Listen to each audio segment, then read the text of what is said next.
So yesterday we started a PLI scheme, Production Linked Incentive Scheme. Today Indian Express has some more information about HDI. So first let us take that information which is important. Yesterday we discussed about the Human Development Index. Today Indian Express has some more information, let us look at it. Then we will go to PLI. So what it says is that India in the last 2 years has experienced high levels of inequality. In the last 2 years, India has experienced high levels of inequality in different dimensions of development.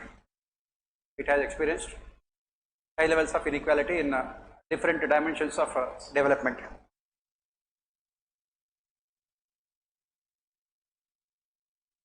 India's rank in terms of increasing inequalities,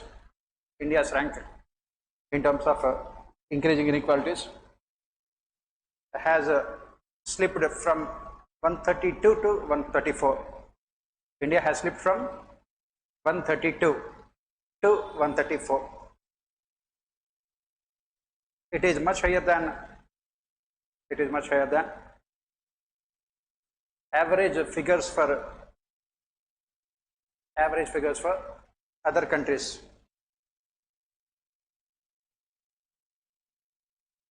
Average figure for other countries.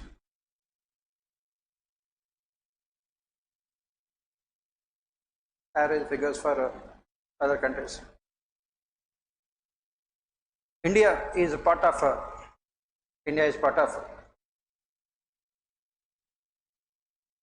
medium HDI countries, medium Human Development Index countries.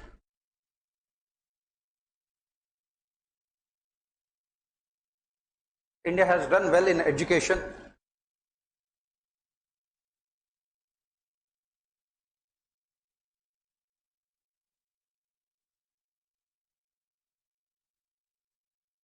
Whereas in other parameters,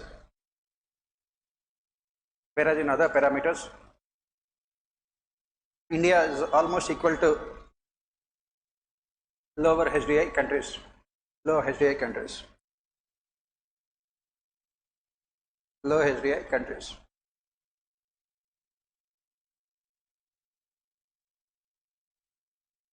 Next, India's per capita income in terms of purchasing power parity, PPP, it has gone down by 5%.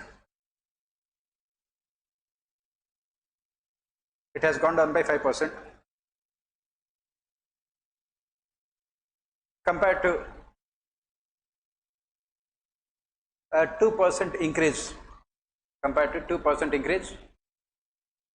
for developing countries. For 2% increase in developing countries between 2019 and 2022. Between 2019 and 2022. Similarly, the decline in life expectancy is also much higher for India compared to other developing countries. Compared to other developing countries.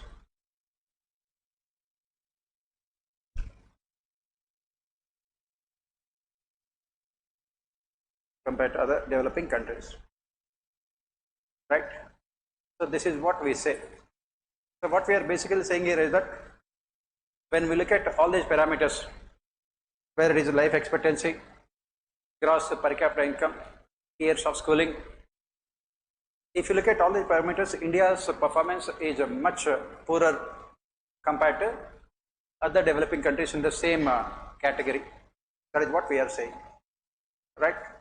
And you must have seen yesterday also there was a news item which says that India's health expenditure in real terms has come down after 2019, right? So that is also important because these are all very important for your health and education topics in your quality governance paper.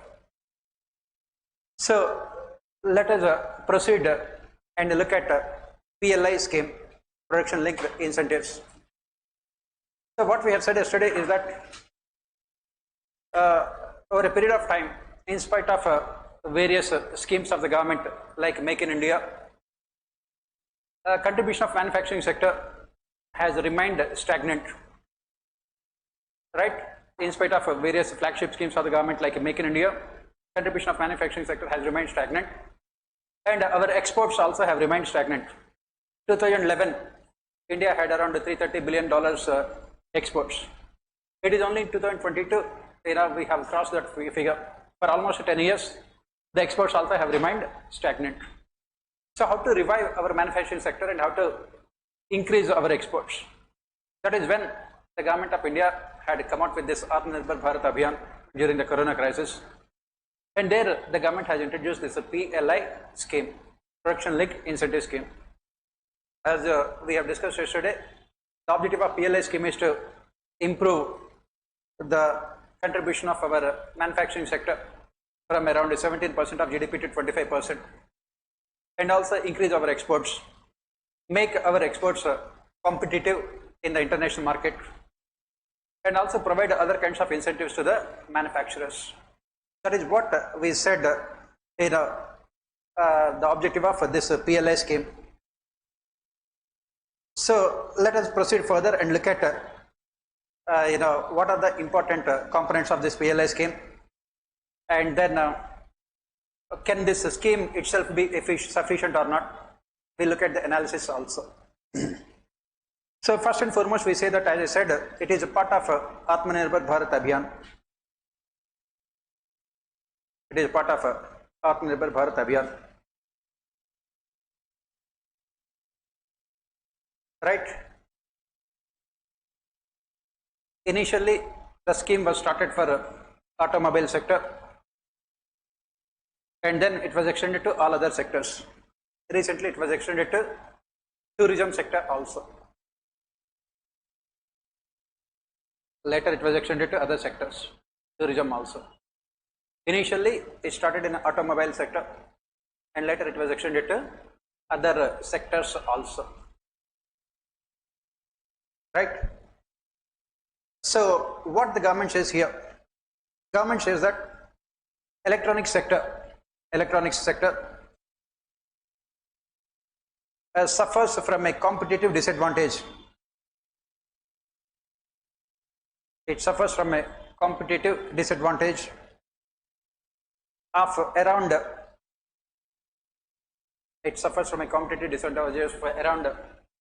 8.5 to 11%.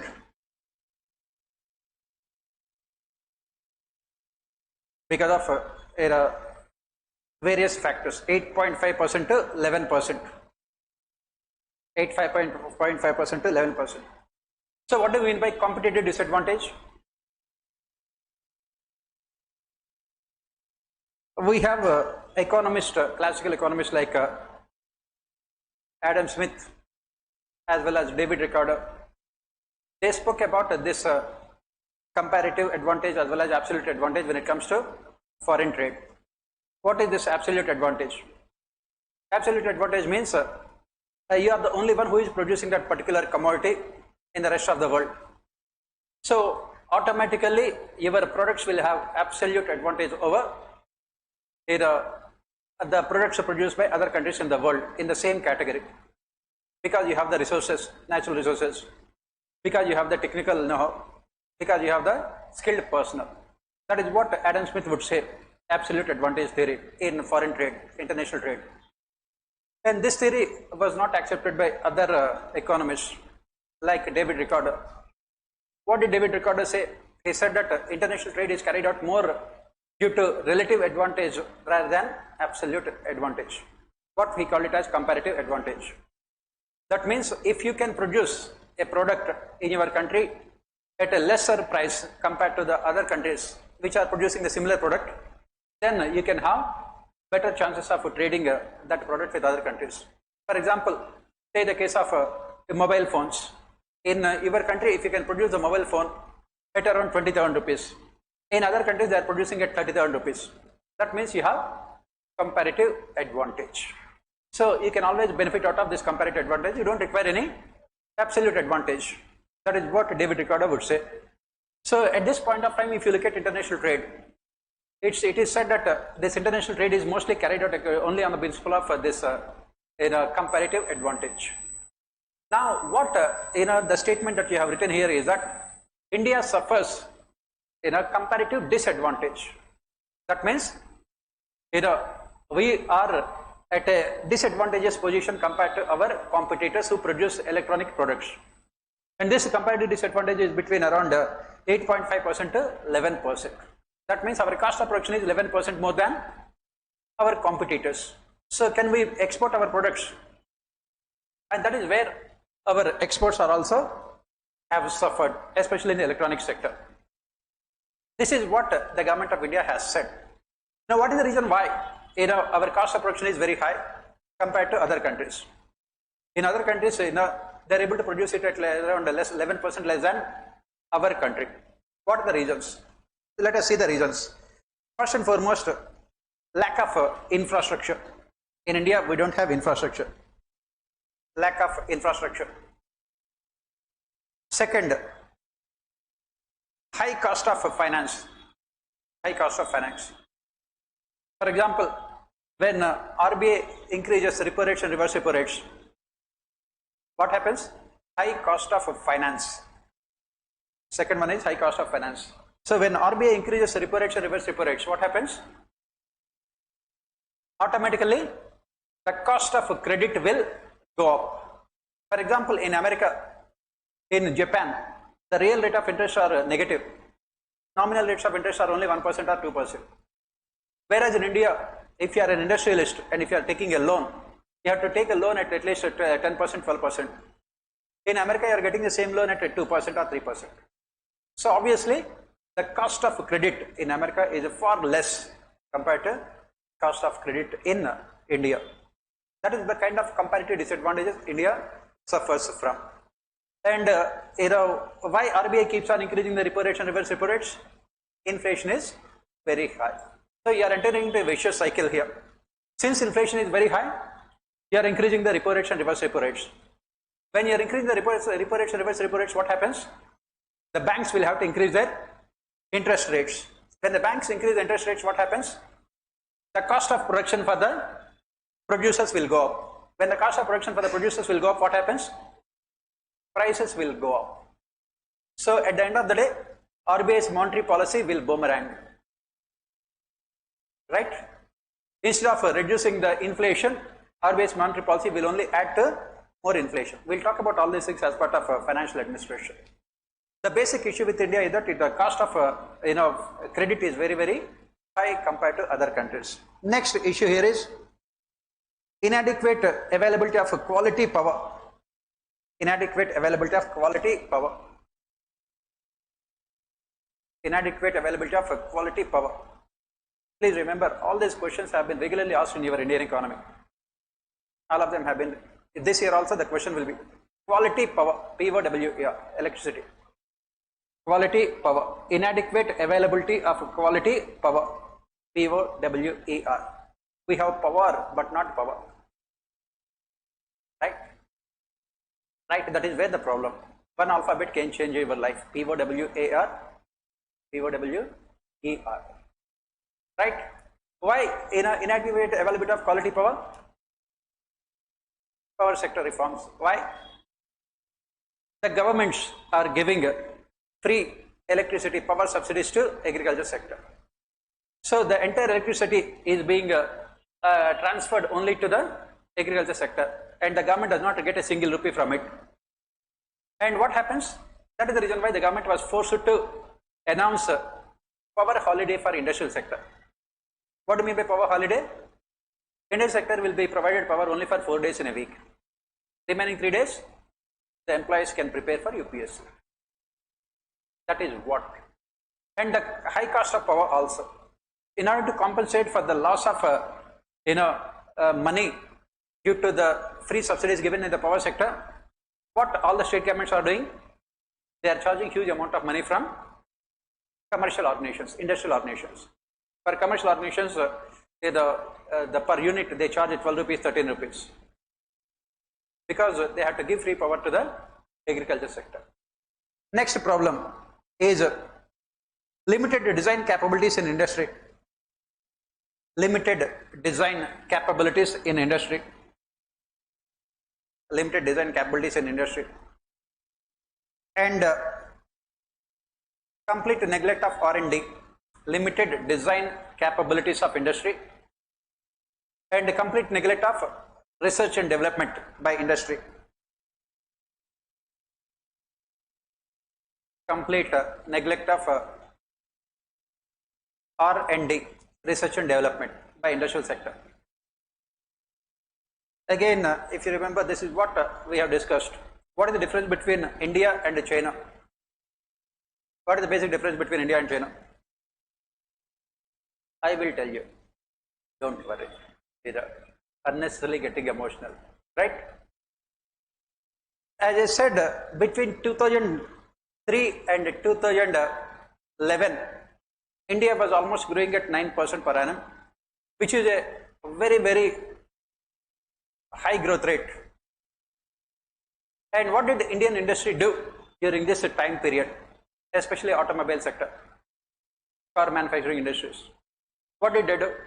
They earned a huge amount of profits thanks to rapid increase in the demand for their products. And what did the car manufacturing industry do? Automobile industry, what did they do?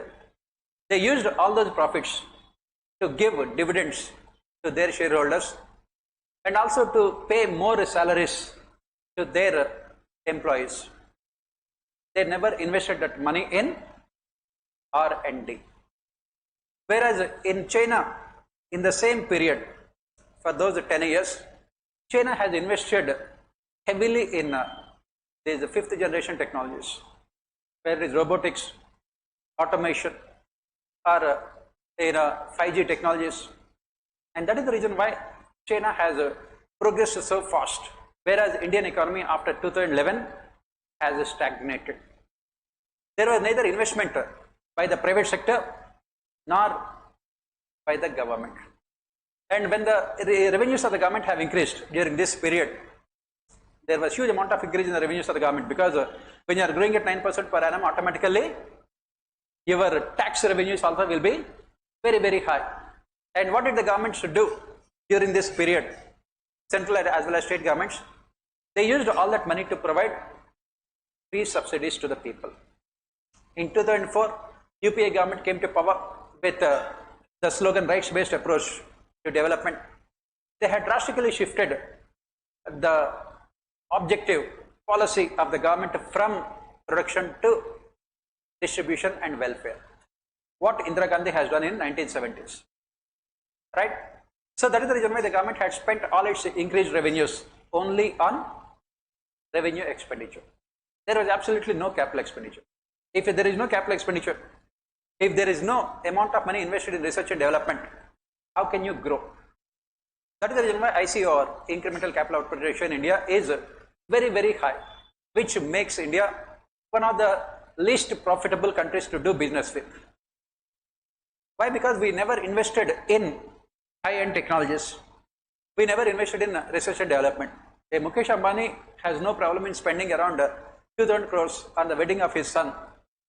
But if he has to spend the same amount of money on research and development, he will become a typical Marwadi. They are all businessmen, they are not industrialists. When Ratan Tata was asked what is the difference between him and Mukesh Ambani, he said that Mukesh Ambani is a businessman, I am an industrialist. In India, we have only businessmen. Take the case of even Adani also, he is a businessman. You have to invest in research and development. You have to invest in innovations. That is the reason why, as economic survey points out, a small private company in New York has more number of patents than the entire India has combined together. A small private company. A small country like Israel, whose population is less than population of one single house in Old Rayanagar, has more number of patents than India has combined together. So how can you grow? How can you grow? And that is what reason why we have this comparative disadvantage. Yesterday you must have seen our finance minister speaking with the industrialists, asking them to invest. Where are the conditions for them to invest? She said that I have given you production linked investment incentives scheme. I have given you corporate tax deductions. They are not sufficient. In fact, they are not necessary also. Forget about sufficient. What you have to focus on is on infrastructure. What you have to focus is on research and development. The government does not spend. Even this year also, if you look at in the budget, it speaks about so many objectives, and it says that the government wants to spend a lot of money on research and development. And what is the amount of money allocated by the government on research and development? Hundreds of crores, which is less than the amount of money spent by the government on one foreign visit of our Prime Minister. Yes, that's what I am saying. Yes.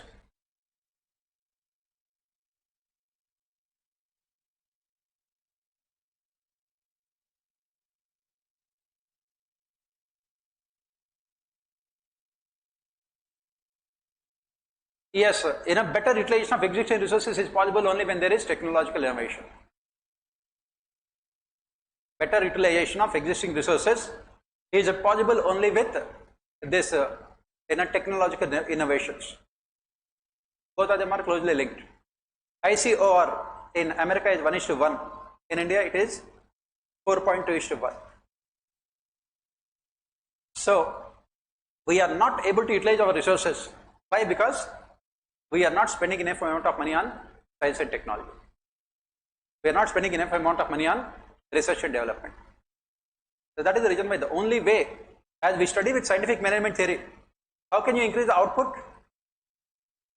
By employing more number of people and asking them to work for more amount of time, or increasing the productivity per hour and also per worker. That is possible only with R&D. Right? For example, take the case of this automobile sector. If you have robotics, if you are using artificial intelligence, they can perform the task at least 100 times better than normal workers working in the industrial sector. That is what we say. So this is what another thing. Next problem is absence of a skilled manpower. We don't have skilled manpower. Why we don't have skilled manpower? Why we don't have skilled manpower? Please remember, all these questions were asked in your economy only. Why we don't have skilled manpower? Why? Because our education system is completely outdated. It is completely outdated. Our education system is completely outdated. Completely outdated because it gives a lot more importance to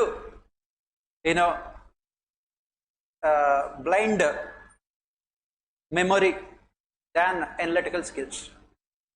Take the case of UPSC prelims examination. The kind of facts they will ask you to remember, which is completely ridiculous. It's totally ridiculous.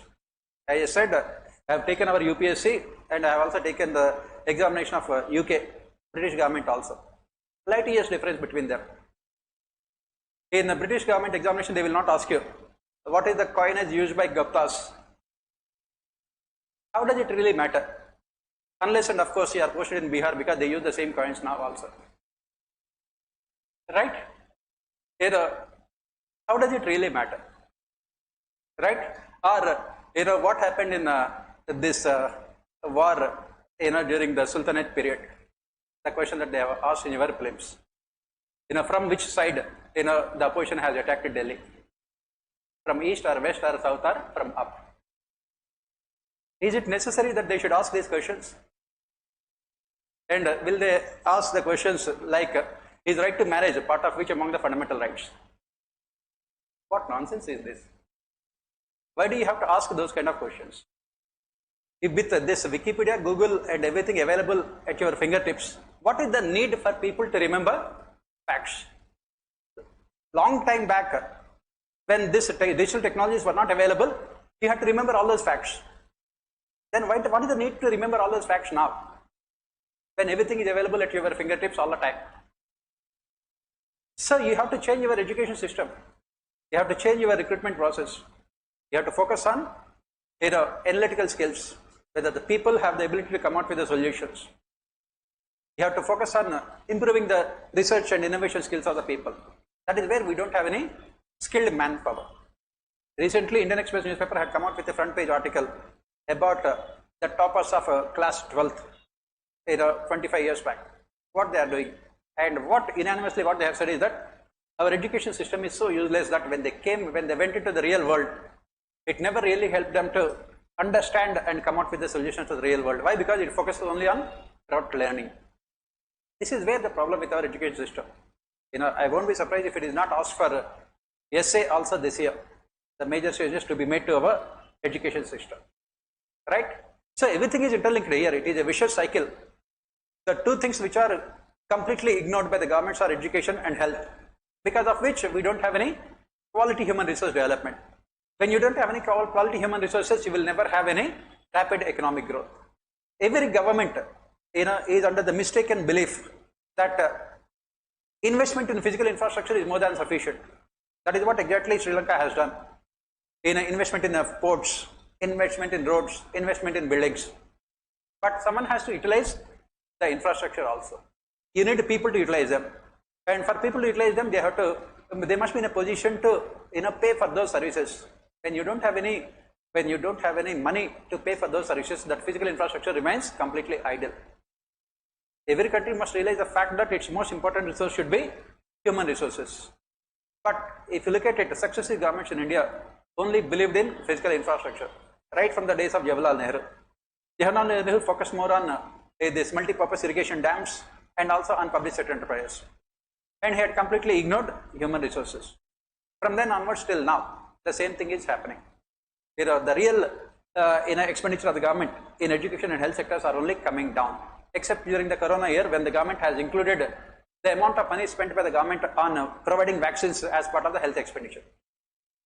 Otherwise, the real expenditure is only coming down, right? So that is what so what the government says, that these are all the basic problems with our industry, because of which it is suffering from a relative disadvantage, and that is the reason why they have introduced PLI scheme, right? I think it is the time, right? So then we can continue with this tomorrow in our class. Yes.